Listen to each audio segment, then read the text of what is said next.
வணக்கம். All in one zone devotional சேனலுக்கு உங்களை அன்புடன் வரவேற்கிறேன். இன்றைக்கி நம்மளுடைய சேனலில் சஷ்டி கிருத்திகை சேர்ந்து இன்றைய நாள் வந்திருக்கிறது. அந்த சஷ்டி கிருத்திகை சேர்ந்த நாளை நாம் அதனுடைய பூஜை மற்றும் விரதம் மற்றும் எப்படி நம் முருகனை வழிபடுவது என்று நம் முழு விவரமாக பார்க்கலாம். அதற்கு முன்னால் நம்மளுடைய சேனலை தான் ஃபர்ஸ்ட் டைம் பார்க்குறவங்களா இருந்தாலும் சரி, சப்ஸ்கிரைப் பண்ணாமல் பார்க்குறவங்களா இருந்தாலும் சரி, நம்ம சேனலை சப்ஸ்கிரைப் பண்ணிக்கோங்க. கூடவே அந்த பெல் பட்டனை ப்ரெஸ் பண்ணிக்கோங்க. ஆல் என்கின்ற ஆப்ஷனை ப்ரெஸ் பண்ணிக்கோங்க. அப்போ தான் நான் போடுற வீடியோஸ் எல்லாம் உங்களுக்கு உடனுக்குடன் நோட்டிஃபிகேஷனில் மிஸ் பண்ணாமல் தெரிய வரும். இந்த வீடியோவை ஸ்கிப் பண்ணாமல் முழுமையாக பாருங்கள். அப்போ தான் உங்களுக்கு டவுட்ஸ் இல்லாமல் புரிய வரும். வாங்க இப்போ நம்ம வீடியோக்குள்ளே போகலாம். அதாவது இன்றைய தினம் புதன்கிழமை சஷ்டியும் கிருத்திகையும் சேர்ந்து ஒன்றா வந்திருக்குங்க. மிகவும் அபூர்வமான நாள் இன்னைக்கு எந்த பிரச்சனையாக இருந்தாலும் நாம் இன்னைக்கு முருகப்பெருமானை நினைத்து வேண்டிக் கொண்டால் கண்டிப்பாக தீர்த்து வைப்பார் முருகப்பெருமான்.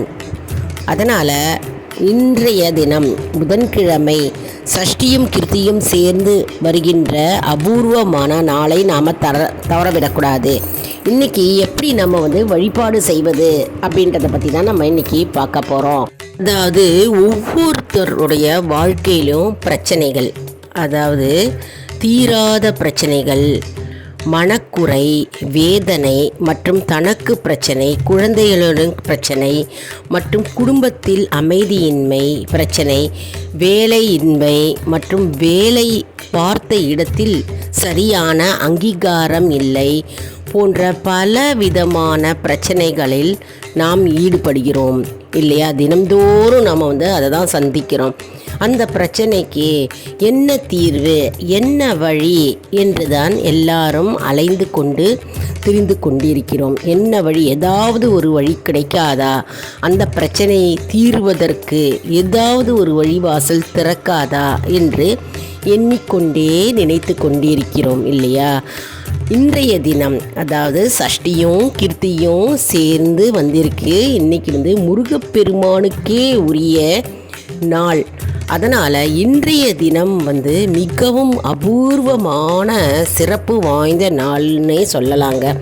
அதாவது ஒரே நாளில் சஷ்டியும் வந்திருக்கு, கிருத்திகையும் வந்திருக்கு.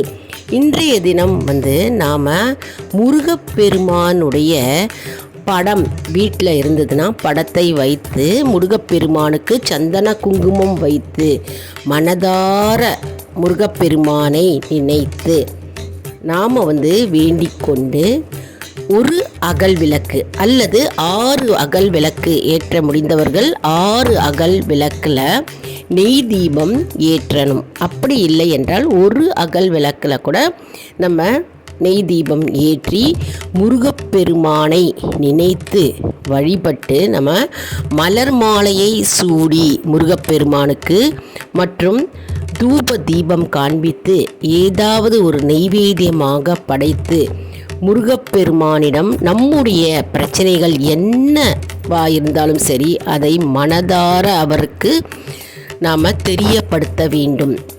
கண்டிப்பாக அடுத்த கிருத்திகைக்குள்ள முருகப்பெருமான் தீர்த்து வைப்பார் என்பது நம்பிக்கை. அதாவது முருகப்பெருமான் படத்திற்கு முன்பு அமர்ந்து நாம் ஓம் சரவண பவ அப்படின்னு இந்த மந்திரத்தை, முருகப்பெருமானுக்கே உரிய மந்திரத்தை நாம் குறைந்தபட்சம் 27 முறை, 54 முறை அல்லது 108 முறை நாம் உச்சரிக்க வேண்டும். பின்னர் நாம் என்ன செய்ய வேண்டும்? ஒரு ஸ்டார்னா அதாவது நட்சத்திர கோலம், முருகப்பெருமானுக்கு உரிய நட்சத்திர கோலத்தை நாம் அவருடைய படத்திற்கு முன்பாக நாம் கோலமாக போட்டு அந்த ஸ்டார் நட்சத்திரத்தில் உள்ள நடுப்பகுதியில் ஓம் அப்படின்னு போட்டுட்டு மீதி உள்ள இடத்தில் முக்கோண வடிவத்தில் இருக்கிற அந்த சுற்றியுள்ள இடத்தில் ஒரு இடத்திலும் ச ர வ ந பவ அப்படின்னு நம்ம எழுதிட்டு அந்த கோலத்திற்கு நாம் பூக்கள் 6 பூக்களை வைத்து நாம் அலங்காரம் செய்ய வேண்டும். இப்படி செய்து நாம் ஓம் சரவணபவ ஓம் சரவணபவ ஓம் சரவணபவ என்று நாம் மந்திரத்தை உச்சரித்து பூக்களால் முருகப்பெருமானுடைய பாதத்தில் பூக்களை போட வேண்டும். இது தொடர்ந்து செஞ்சு கொண்டே வர வேண்டுங்க. செஞ்சிட்டே வரணும். நாம் இதை ஒவ்வொரு செவ்வாய்க்கிழமை வெள்ளிக்கிழமை நாம் இதை செஞ்சிட்டே வரலாம். அப்படி இல்லை சஷ்டி கிருத்திகை நாட்களில் நாம் செய்து வரலாம். விரதம் இருக்க முடிந்தவர்கள் விரதம் இருந்து நாம் இந்த மந்திரத்தை கூறலாம். அப்படி விரதம் இருக்க முடியவில்லை என்றால் நாம் வெறும் இந்த மந்திரத்தை கூறி முருகப்பெருமானிடம் நாம் அமர்ந்து தியானித்து நாம் அவருக்கு பூஜை செய்து வழிபட்டால் கண்டிப்பாக முருகப்பெருமான் நம்முடைய பிரச்சனைகளுக்கு தீர்வு கொடுப்பார். ஏதாவது ஒரு வழிவாசலை நமக்கு காண்பிப்பார் முருகப்பெருமான். மேலும் அனைத்து விதமான நலன்களையும் முருகப்பெருமான் நமக்கு அள்ளி தருவார். மேலும் பலன்கள் அப்படின்னு பார்த்தா சஷ்டியில் விரதம் இருப்பவர்களுக்கு கண்டிப்பாக குழந்தை பாக்கியம் கிடைக்கும் அப்படின்னு நம்ம எல்லாருக்குமே தெரியும் இல்லையா? அதே போன்று கிருத்திகை அன்று ஒரு பொழுது விரதம் இருந்தால் நம்முடைய பிரச்சனைகள் அனைத்தும் தீரும். வெள்ளிக்கிழமைகளில் முருகப்பெருமானை நினைத்து விரதம் இருந்து நாம் இந்த மந்திரத்தை கூறி முருகப்பெருமானிடம் வேண்டிக் கொண்டால் கண்டிப்பாக வெற்றி மேல் வெற்றி வந்து சேரும்.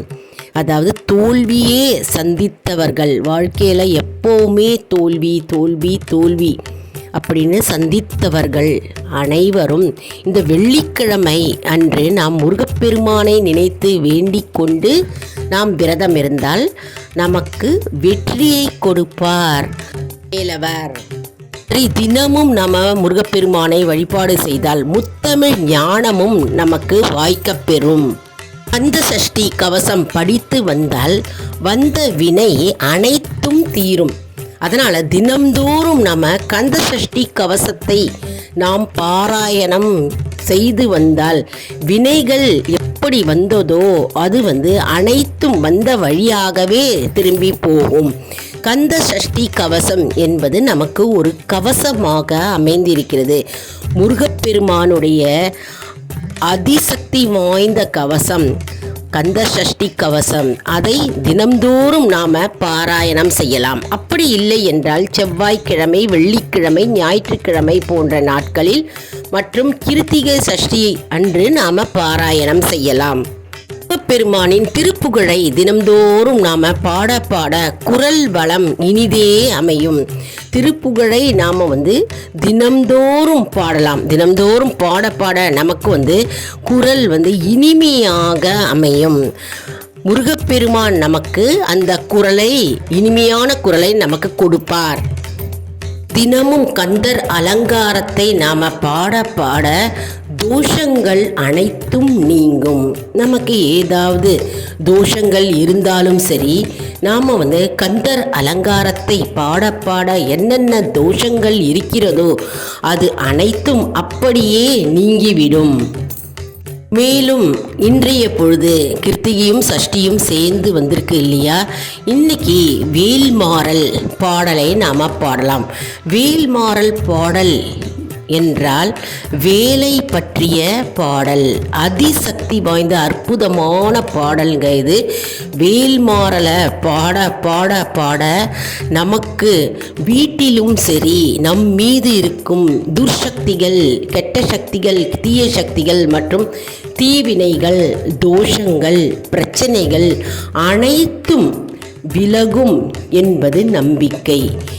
அதாவது வேல்மாறலை நாம் தினம்தோறும் படித்து வந்தால் நமக்கு தெரியாமலே முருகப்பெருமான் நம்முடைய பிரச்சனைகளை கேட்டு நம்முடன் கூடவே இருந்து அதற்கு சரியான வழியை காண்பிப்பார் வேலாயுதர்.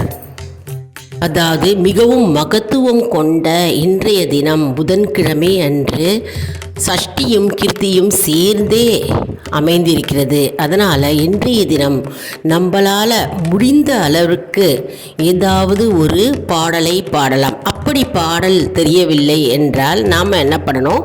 ஓம் சரவண பவ அப்படின்ற அந்த மந்திரத்தை முருகப்பெருமானிடம் நாம் உச்சரிக்க வேண்டும்.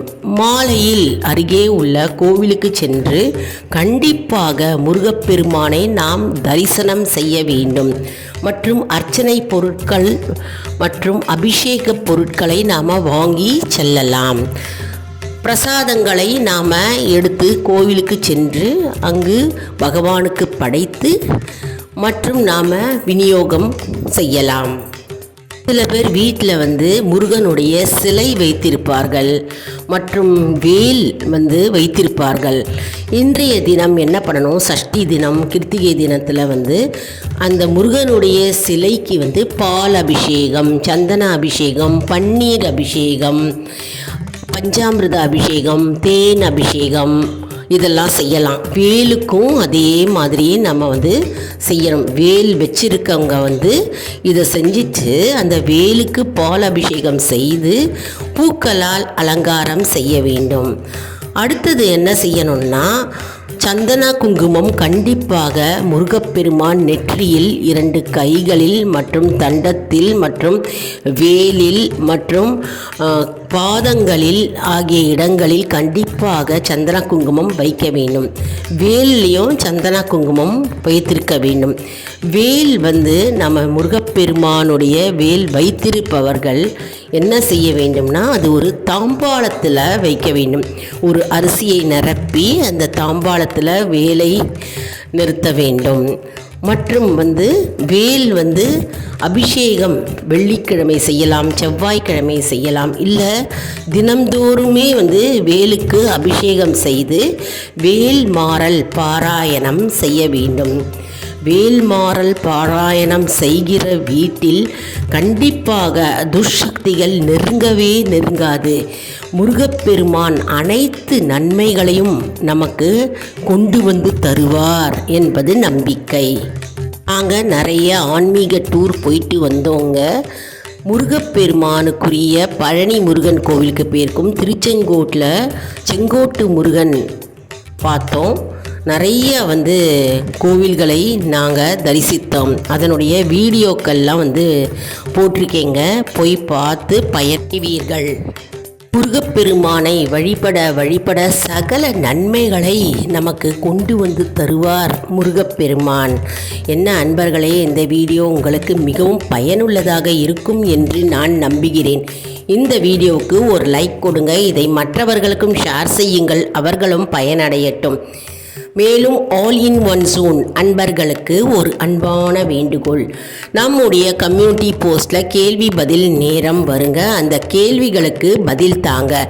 நம்முடைய ஆன்மீக பயணம் எப்படி இருக்கிறது என்பதை நாம் இது மூலம் தெரிந்து கொள்ளலாம். இது சப்ஸ்கிரைப் செய்தவர்களுக்கு மட்டுமே தெரிய வரும். அதனால் நம்முடைய சேனலை மறக்காமல் சப்ஸ்கிரைப் செய்து கொள்ளுங்கள். அடுத்த வீடியோவில் வேறொரு தலைப்புடன் உங்களை சந்திக்கிறேன். நன்றி, வணக்கம்.